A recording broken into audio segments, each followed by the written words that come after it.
Mes chers compatriotes, je fais cette vidéo, nous sommes le samedi 7 décembre 2024, au sujet des événements qui se déroulent en Roumanie, qui sont d'une extraordinaire gravité, mine de rien. Vous savez ce qui s'est passé. Il s'est passé qu'il y a les élections présidentielles en Roumanie, que tous les médias occidentaux avaient annoncé que le Premier ministre sortant, qui s'appelle Marcel Ciolacu, je ne sais pas si je prononce bien, allait être élu président de la Roumanie dans un fauteuil. Il arrivait en tête au premier tour. J'ai déjà fait d'ailleurs une vidéo sur le sujet.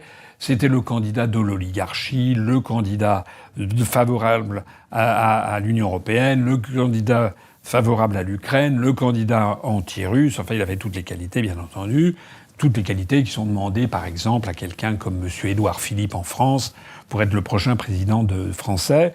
Toutes ces qualités, ils sont exigées par ceux qui verrouillent du main de fer l'ensemble de la sphère occidentale, notamment par des médias et des sondages interposés. Et donc M. Marcel Ciolacu devait être élu, et puis patatras, il s'est révélé qu'en fait, lors du premier tour, avec un sondage sorti des urnes, vous avez eu des journaux, j'en avais fait état, des journaux français qui ont expliqué, ça y est, il arrivait en tête, et puis pas du tout.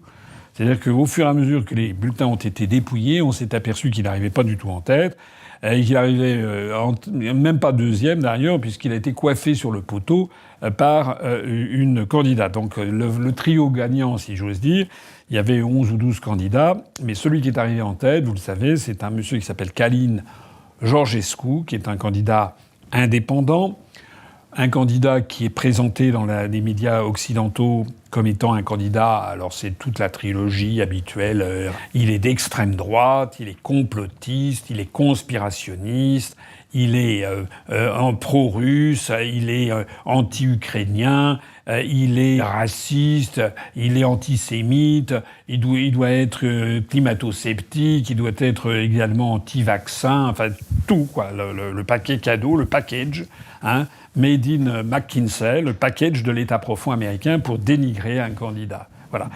Ce monsieur Georgescu est quelqu'un qui a quand même eu une carrière, c'est un haut fonctionnaire, qui a eu une carrière quand même tout à fait émérite. Il a notamment été à l'Organisation des Nations Unies. C'est quelqu'un qui tient d'ailleurs des propos qui sont des propos tout à fait sensés, qui d'ailleurs a des liens avec Viktor Orban et avec Trump.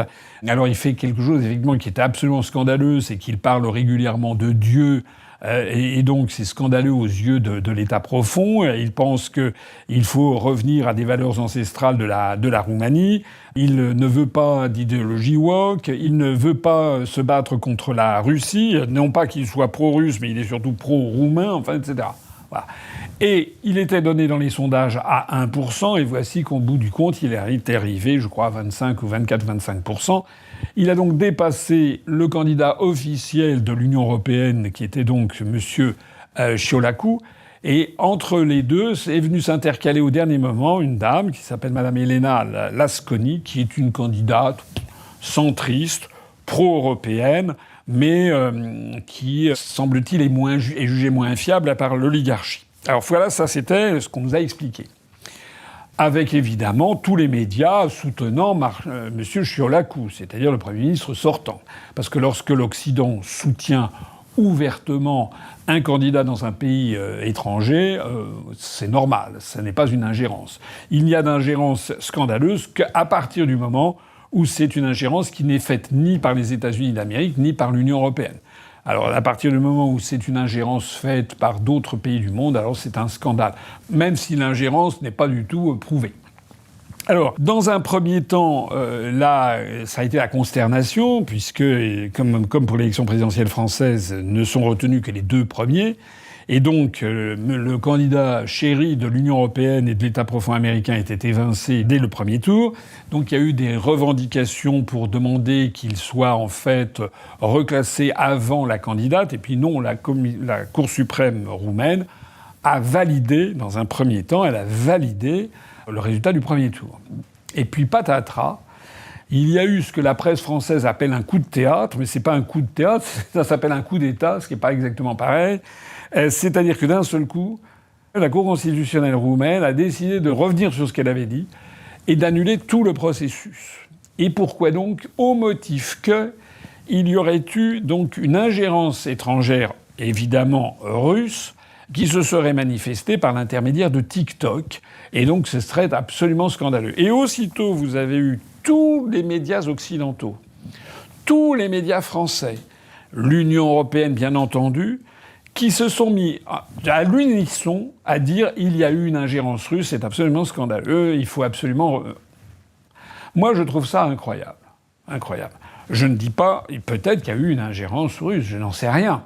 Mais ce que je sais en tout cas, c'est que tous ces gens et toute l'Union européenne qui dit qu'il faut supprimer les élections, ça c'est une ingérence alors qui se voit comme le nez au milieu du visage. Ça c'est une ingérence dans les affaires intérieures roumaines. Je ne sais pas s'il y a eu une ingérence russe, mais là on a une ingérence occidentale et européenne manifeste. C'est le premier point. Le deuxième point, c'est que je suis allé regarder d'un peu plus près. Alors, il n'y a pas un seul média français qui se pose quand même des questions. On est prié de croire, comme ça, d'emblée, qu'il y aurait eu des manipulations par TikTok de la population. Mais comment ça marche, au juste ? Je ne comprends pas. C'est quoi les manipulations ? C'est-à-dire qu'il se serait exprimé par TikTok et alors c'est permis à tout le monde ? Enfin, je ne comprends pas. Je ne vois pas. Alors j'ai vu aujourd'hui, là, cet après-midi, quelque chose de nouveau qui est sorti. C'est qu'on apprend qu'il y a un type qui s'appelle, paraît-il, Bogdan Pechir, et qui habiterait dans la ville de Brasov, qui est au centre de la Roumanie. C'est un peu la Transylvanie. J'avais fait un tweet en disant que on est en train de comparer en fait Georgescu à Dracula. C'est le pays de Vlad Dracul. C'est celui qui a donné... c'est un personnage qui a existé réellement au XVe siècle, qui était un féodal local, le comte Dracul, Vlad Dracul, qui était également appelé Vlad l'Empaleur, parce qu'il était, lorsqu'il se battait, il mettait au bout de piques les ennemis qu'il avait fait prisonniers, et qui a donné évidemment naissance à ces mythes carpathiques de la région des Carpates, un peu mystérieux, un peu fantastique, et qui a donné naissance évidemment au mythe de Dracula. Bon, sachant que le mythe de Dracula, c'est beaucoup plus récent, c'est un roman qui a été écrit par un écrivain irlandais qui s'appelait Bram Stoker, qui a été publié en 1897, qui s'appelait Dracula. Je ferme cette petite parenthèse d'érudition. Et donc, on est prié de croire que ce monsieur Bogdan Pechir, qui donc habite à Brasov, dans le centre de la Roumanie, c'est lui qui aurait, paraît-il, organisé des choses extraordinaires. Alors j'ai vu dans les dépêches de presse, figurez-vous que pendant un mois, il aurait dépensé 316 000 € pour influencer des électeurs. Attends, moi, je veux bien tout ce qu'on veut, mais je ne sais pas qui est ce monsieur. Mais pendant une campagne présidentielle, tomber à bras raccourcis sur un type qui aurait dépensé 300 000 € pour faire la campagne de l'un des candidats, c'est quand même enfin, je ne sais pas. En France, par exemple, le montant maximum pour faire une campagne présidentielle, je crois que c'est de l'ordre de 10 millions d'euros. Et pour ce qui me concerne, en 2017, quand j'avais fait campagne, on avait dépensé à peu près, je ne sais plus combien, je crois que c'était 1 500 000 €, dont à peu près 800 000 étaient remboursés par l'État. Donc le fait qu'il y ait quelqu'un qui, même si c'est pas forcément le même niveau de vie en Roumanie, mais quelqu'un qui ait dépensé, qui a organisé des réseaux pour développer par Internet la candidature de M. Georgescu, je ne vois pas très bien où est le scandale. Le scandale vient surtout du fait qu'il passait pas dans les médias. Il est là, le scandale. Alors on voit la Cour suprême qui s'est emparée de ça et qui, au motif qu'il y aurait eu une rupture de l'égalité entre les candidats, j'ai vu que c'est la position officielle de l'Union européenne qui dénonce le fait que les candidats à l'élection présidentielle en Roumanie n'étaient pas sur un même pied d'égalité. Mais c'est incroyable. Mais où est-ce qu'on est ? Je l'ai déjà dit 250 000 fois, ça sera la 250 001e fois.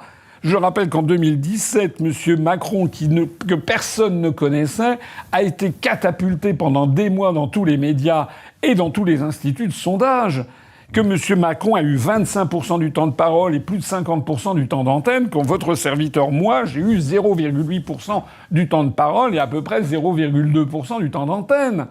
Et on ose nous expliquer que la Roumanie aurait failli parce qu'il n'y avait pas d'égalité entre les candidats. Le plus extraordinaire étant d'ailleurs que les médias en Roumanie donnaient la part belle, bien entendu, au candidat soutenu par l'oligarchie, c'est-à-dire à M. Ciolacu, alors que M. Georgescu avait droit à des sondages pourris où on lui donnait 1%, comme à moi, et n'avait pas droit à parler dans les grands médias. Cette affaire est absolument scandaleuse. Absolument scandaleuse. Il n'y a aucune preuve de quelque nature que ce soit. Peut-être même d'ailleurs que ce Bogdan, là, qui avec ses 316 000 euros, je ne sais même pas s'il existe. En tout cas, ce qui est certain, c'est que la Cour suprême, d'un seul coup, a fait machine arrière. Alors, il y a des rumeurs qui circulent sur Internet. J'ai un peu de réticence à les relater parce que c'est Jackson Hinkle, qui est un influenceur américain, nord-américain, proche des Républicains, et qui a 2 500 000 followers quand même, qui les relaie. Oh, il paraît que ce type, il est d'extrême droite, complotiste, conspirationniste, pro-russe, voilà. Donc il paraît qu'il ne faut pas en parler. Mais ce type a expliqué, je ne sais pas si c'est exact, on aurait vu 40 minutes avant que la Cour suprême de Roumanie, d'un seul coup, dise le contraire de ce qu'elle avait dit auparavant. Il y aurait eu un avion privé qui se serait posé à l'aéroport de Bucarest avec un type qui aurait été envoyé par Soros avec des valises de billets. Je ne sais pas si c'est exact. Mais en tout cas, il y a quelque chose qui s'est passé, parce que c'est pas normal que la Cour suprême dise une chose puis son contraire exact en l'espace de 48 heures ou 24 heures. Il y a un truc qui s'est passé. Voilà. Et ce qui est absolument incroyable, c'est qu'ils ont décidé d'annuler l'élection. Monsieur, d'ailleurs, Georgescu a essayé de faire... Il a fait une vidéo pour expliquer qu'il y avait un coup d'État c'était la démocratie qui était attaquée. Bien entendu, ces déclarations ont été totalement censurées. La vidéo est introuvable quasiment sur Internet. Et tout ça a été censuré. Tous les médias français... Quand il parle de cette affaire, c'est plié, c'est que effectivement c'était de la triche organisée par les Russes, par TikTok. J'aimerais déjà qu'on m'explique comment, par TikTok, on peut modifier les comportements électoraux. Bien sûr que c'est par TikTok on peut faire passer des messages politiques, mais enfin tout le monde le fait. J'aimerais qu'on m'explique exactement comment ça s'est passé. Et puis la situation maintenant, elle est dramatique. Alors il faut savoir que la numéro 2. Et Madame Lasconi, elle a fait une déclaration elle-même pour en fait se scandaliser du fait que l'élection était annulée. Parce qu'en fait, elle était opposée au deuxième tour à M. Georgescu. Et elle espérait en fait être élue. Ce qui d'ailleurs ne semblait pas être le cas, puisque d'après des sondages confidentiels circulant dans les services de renseignement occidentaux, il semble que M. Georgescu était donné à 57% au deuxième tour. Elle espérait, au contraire, pouvoir rallier les électeurs du troisième, c'est-à-dire du Premier ministre sortant, M. Ciolacu, et également d'autres candidats. En attendant, elle a fait une déclaration qui n'est pas d'ailleurs tout à fait... qui n'est pas inintéressante de voir, parce que elle-même, elle a protesté en disant que c'était une atteinte à la démocratie. On en est où maintenant ? On en est que, semble-t-il, M. Georgescu va être arrêté, poursuivi. On a vu une vidéo de lui, là, il a fait passer une vidéo où il explique qu'il s'est rendu dans une église, où il explique qu'en fait c'est le combat de Dieu contre Satan et que c'est l'archange Saint-Michel qui doit se battre contre les ennemis de la démocratie qui sont attaqués. Alors c'est un langage de nature religieuse qui évidemment surprend un petit peu la France de 2024, les gens, mais c'est un langage que l'on trouve dans beaucoup de pays du monde, à commencer par les États-Unis d'Amérique, où il était question de Dieu de façon permanente, et à continuer par la Russie, ou beaucoup de ces pays de l'Est. En attendant, on voit bien que c'est un combat, moi j'éviterais de parler de Dieu, je dirais que c'est vraiment un combat fondamental entre les mondialistes qui veulent la suppression des nations, le triomphe des féodaux de notre époque, c'est-à-dire les dirigeants des grands fonds de pension, les multimilliardaires, ceux qui sont à la tête de Big Pharma, à la tête de très grands conglomérats industriels, etc. C'est eux qui veulent la destruction des nations pour régner sans partage sur le monde. Et puis face à eux, les nations qui se réveillent et qui ne veulent plus de cette opération. Donc la Roumanie apparaît sur une ligne de fracture sur cette question. C'est le premier enseignement. Le deuxième enseignement, c'est que l'on voit que pour les européistes, ce ne sont plus des démocrates. Ce sont des véritables fascistes. Le fascisme, maintenant, pour ne pas dire même le nazisme, quand on voit les soutiens qu'il donne à Zelensky, ce sont les européistes. Et on a une liste entière d'élections qui ont été annulées dès lors que ça n'allait pas dans le sens de ces fascistes de notre époque. Je pense par exemple au référendum qu'il y a eu en Norvège sur l'entrée de la Norvège dans le marché commun, puis dans l'Union européenne, en 1972, et puis ensuite dans les années 90, à 2 fois. Première fois, les Norvégiens ont dit qu'ils ne voulaient pas. On a attendu, les européistes ont attendu une vingtaine d'années, puis ils ont reposé. Une deuxième fois, les Norvégiens ont dit non. Et puis maintenant, il y a une troisième fois, il y a des gens qui veulent poser la troisième fois la question aux Norvégiens. C'est pareil pour les Suisses. C'est pareil, si vous voulez, on voit bien, ça a été pareil pour les Irlandais. Les Irlandais qui avaient dit non à je ne sais plus quel traité récemment. Ça a été pareil pour les Danois. Les premiers à voter pour le traité de Maastricht en 1992, en juin, c'était les Danois qui avaient voté non. Premier pays, un non au référendum, ça a fait un objet de scandale. Il a fallu se réunir en catastrophe pour savoir comment faire. Et donc il a été autorisé que le Danemark pourrait ne pas entrer dans l'union monétaire, etc., pourrait conserver la couronne danoise. Voilà. Et puis ça a été modifié comme ça. Et puis nous, on a continué à voter. Et après, on a fait revoter les Danois. Rappelez-vous, c'est la même chose s'est passé en Irlande. En Irlande, ils ont dû voter une fois, puis ils avaient mal voté, on les a fait revoter.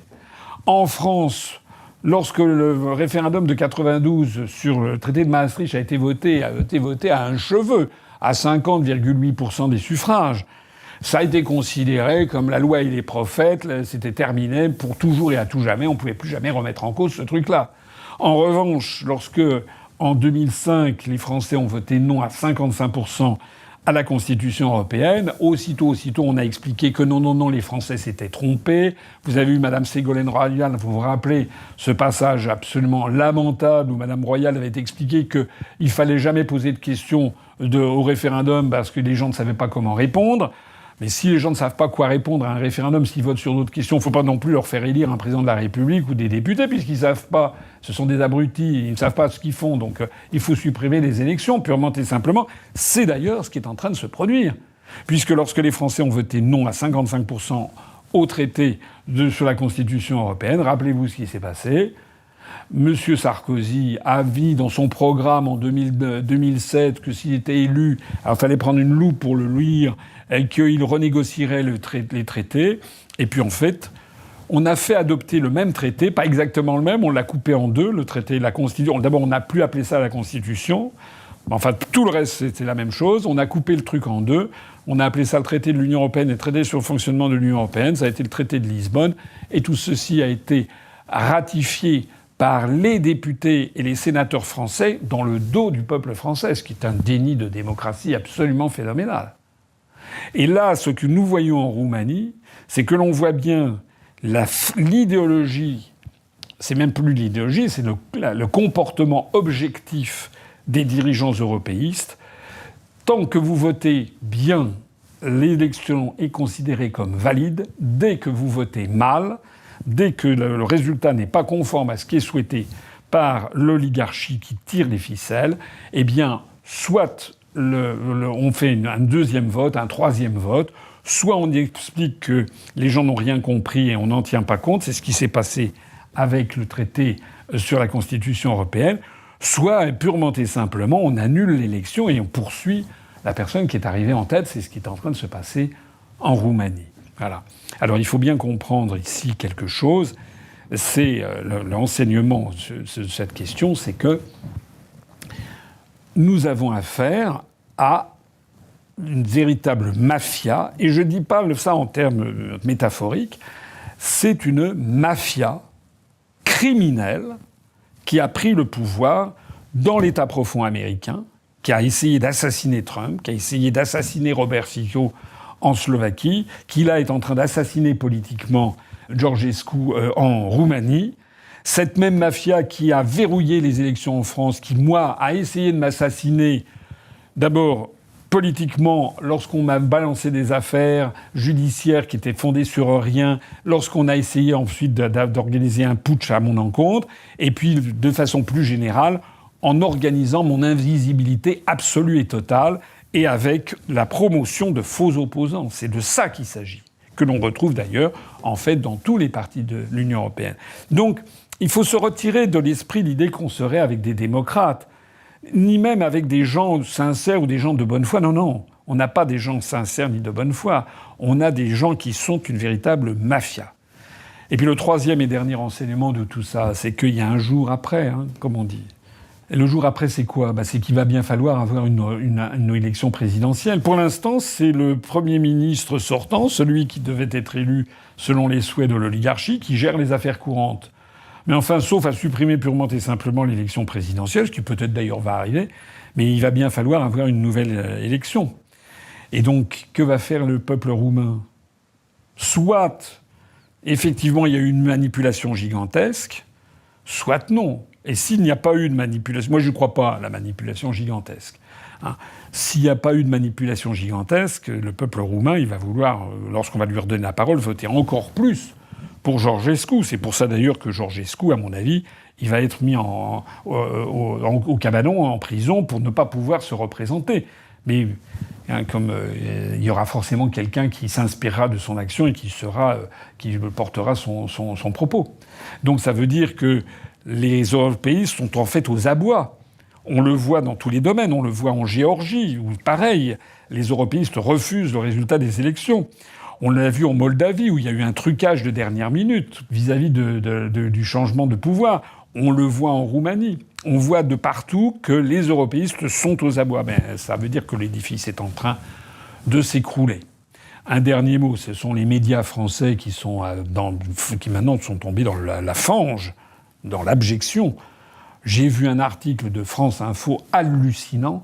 France Info qui expliquait en fait que, vu de Bucarest, tout le monde se poussait un ouf de soulagement parce que ce monsieur Georgescu, personne ne savait qui c'était. C'était vraiment une véritable manipulation. Je trouve ça extraordinaire. C'est parce que d'abord c'est faux, c'est un mensonge éhonté. Les gens qui vivent en Roumanie, il y en a quand même beaucoup qui ont voté pour Georgescu. D'abord, c'était pas un inconnu. C'est quelqu'un qui avait au contraire eu une carrière de haut fonctionnaire, comme je l'ai rappelé.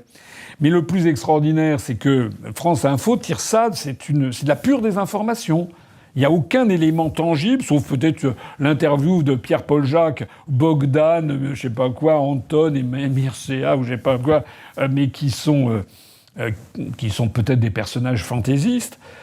Et à partir de là, cette France Info qui est payée par le contribuable français, qui est une radio publique, diffuse des informations absolument sans aucun fondement et probablement mensongères. D'ailleurs, si France Info commence à dénoncer les candidats sortis de nulle part qui d'un seul coup sont élus président de la République, ils peuvent quand même rester à domicile, comme on dit, et s'intéresser à la façon dont Macron a été catapulté à la tête de l'État. Parce que là, il y avait une véritable ingérence étrangère. Mais bien entendu, les journalistes français de France Info n'en diront jamais un mot.